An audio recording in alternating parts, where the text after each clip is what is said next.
નમસ્તે વિદ્યાર્થી મિત્રો, કેમ છો બધા? હું છું મિસ્ટર કેકે અને સ્વાગત કરું છું મારી YouTube channel learning with mister KK ની.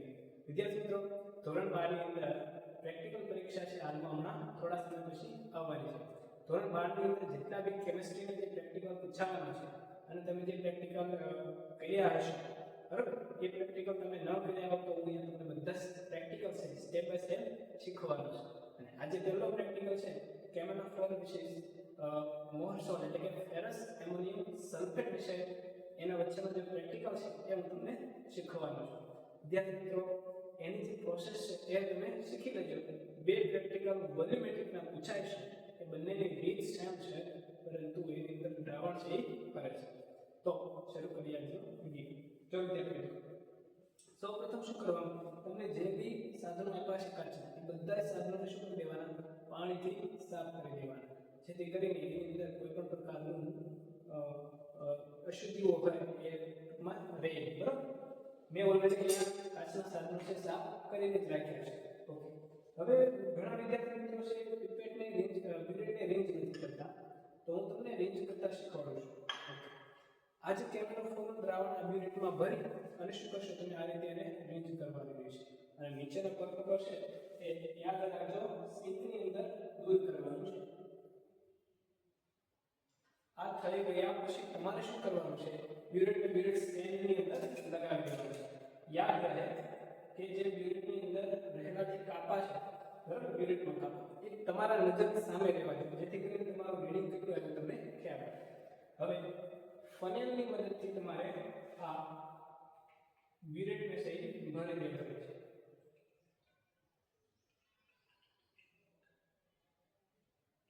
ઓકે, યાદ રાખજો, આ જે નીચેનો કર્કરો છે એ તમારે દૂર કરવાનો છે વારંવાર, બરાબર.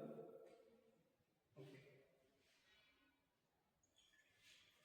અને આ બ્યુરેટને છે 0 સુધી દ્રાવણ લાવીને સેટ કરી દેવાનું છે. ઓકે, ચાલો સેટ થઈ ગયું. હવે શું કરવાનું છે? તમને આ જે બંને દ્રાવણ છે ઓલરેડી બનાવીને આપેલા છે એટલે ચિંતા ના કરશો, બરાબર. ઓલરેડી આ દ્રાવણ તમને આપેલા છે. કેમેનોફોરનું છે જે જામનગરનું છે, બીજું છે મોહરસોલનું દ્રાવણ છે જે તમારે પીપેટની મદદથી 10 ml લેવાનું. અને યાદ રાખજો, પીપેટની અંદર અહીંયા કાપો હોય છે, એ કાપા સુધી તમારે ભરવાનું હોય છે, એ 10 ml થઈ જાય છે. ઓકે, તો એ તમારે મૂળ વડે લેવાનું થશે, એટલે યાદ રાખજો દ્રાવણ મોઢાની અંદર ન જાય.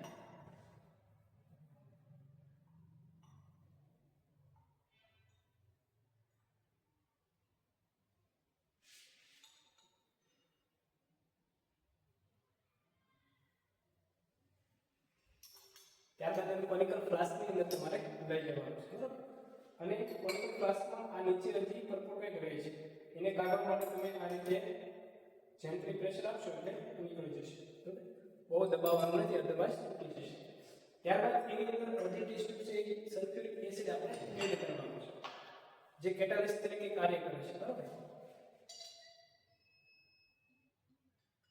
ઓકે, અડધી ટેસ્ટ ટ્યુબ સલ્ફ્યુરિક એસિડ નાખ્યા બાદ તમે તમારે કેમેનોફોર સાથે ટાઇટ્રેશન છે કરવાનું છે. જોઈન્ટ એ રીતે, અને ટાઇટ્રેશન તરફ ત્યારે તમારું ધ્યાન અહીંયા હોવું જોઈએ, અહીંયા અને રીડિંગ તમારે જે આવી આપી છે જોવાનું છે, બરાબર. યાદ રાખજો,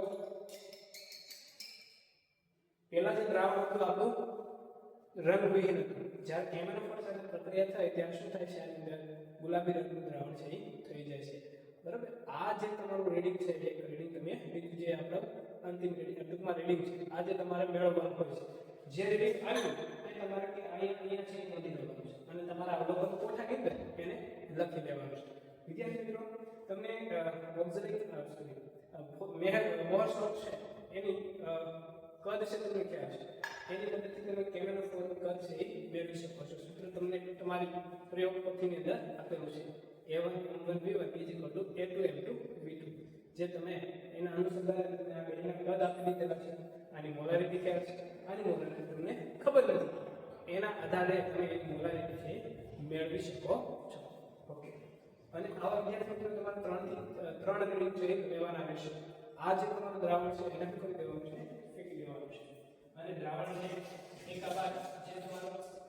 કોનિકલ ફ્લાસ્ક છે એ કોનિકલ ફ્લાસ્કને વ્યવસ્થિત સાફ કરી ફરીવાર પિપેટની મદદથી જે આપણે હમણાં પ્રોસેસ કરી એ જ પ્રોસેસ ફરીવાર કરવાની છે અને તમારે 3 રીડિંગ છે એ લેવાનું છે અને પહેલું રીડિંગ જે તમે લીધું છે એ તમારા એક્ઝામિનરની અંદર જે નિરીક્ષક હોય એને તમારે દેખાડવાનું રહે છે બરોબર ઓકે તો આ પ્રેક્ટિકલ છે આપણે કયો પ્રેક્ટિકલ જોયો કેમેનોફોરની મોહર સોલ સાથેની પ્રક્રિયાથી કદ માપક પૃથ્થકરણ કઈ રીતે કરવું એ પ્રેક્ટિકલ આપણે જોયો છે હવે કેમેનોફોરની ઓક્ઝેલિક એસિડ સાથે પ્રક્રિયા કરવાથી કેવી રીતે પ્રેક્ટિકલ કરી શકાય એ આપણે જોઈશું આના પછીના લેક્ચરમાં વિદ્યાર્થી મિત્રો અથવા તો એ જે વિડીયો બનાવીશ એની લિંક તમને આ વિડીયોના ડિસ્ક્રિપ્શન બોક્સની અંદર આપી દઈશ વિદ્યાર્થી મિત્રો અચૂકપણે આ વિડીયો જોવાનું ભૂલતા નહીં ત્યાં સુધી આવજો